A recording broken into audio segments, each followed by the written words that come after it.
full body measurement for men. First of all, we are going to start with the chest. So we put the tape across the chest, that's through the armpit. So you can put it on. Feel comfortable. So this, make sure that the tape is actually on the upper part of the chest. This, and it's also very comfortable.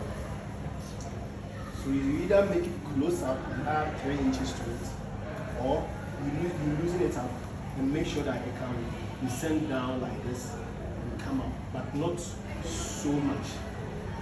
So if you look at this, it's actually just 41.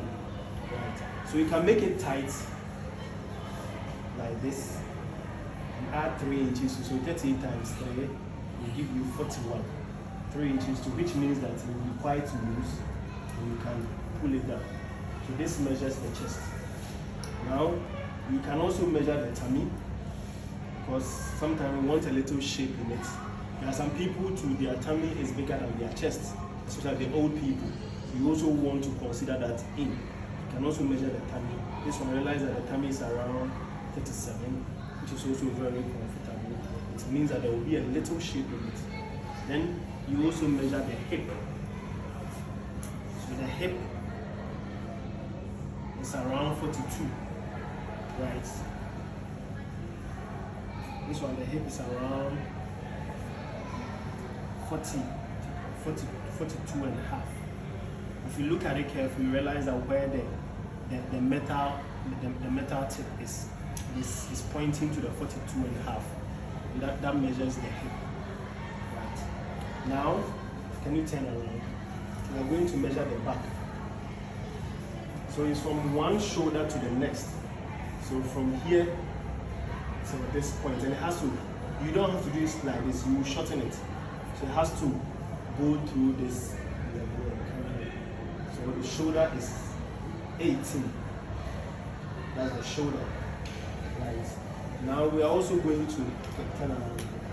We're also going to measure the arm, around arm. So that one, do it like this. We also have to make sure that it's quite comfortable. One of the key ways you can do in terms of measuring the arm is to ask the person to flex like this.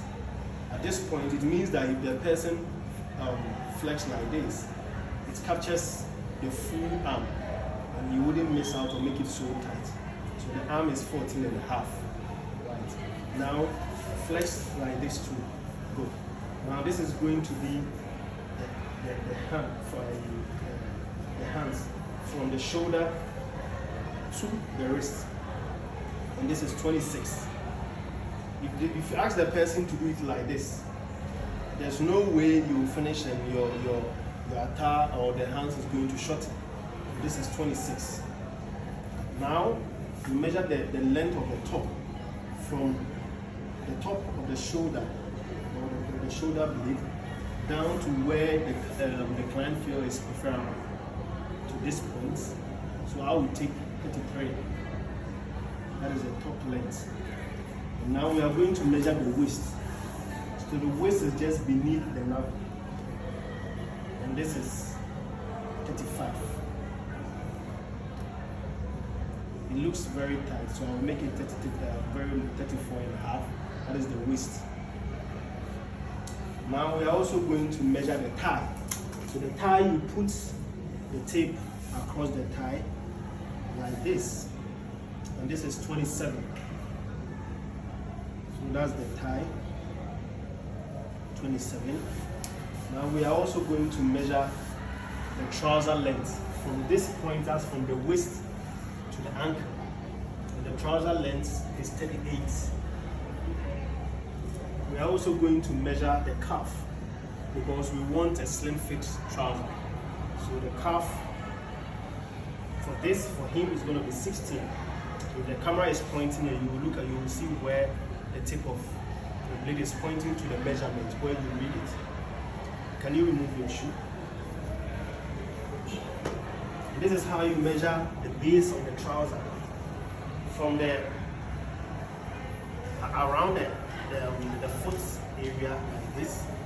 Because if you're able to measure it like this, means that the person can easily remove the trouser. Also, it wouldn't look too big. This is for slim fit. And that is 14 and a half for this person. It means that it will be comfortable, slim fit. I realize that it's getting to the arm is shortened, the calf it is shortened, it is shortened. Right? So that is how you take a full measurement of the man. Thank you.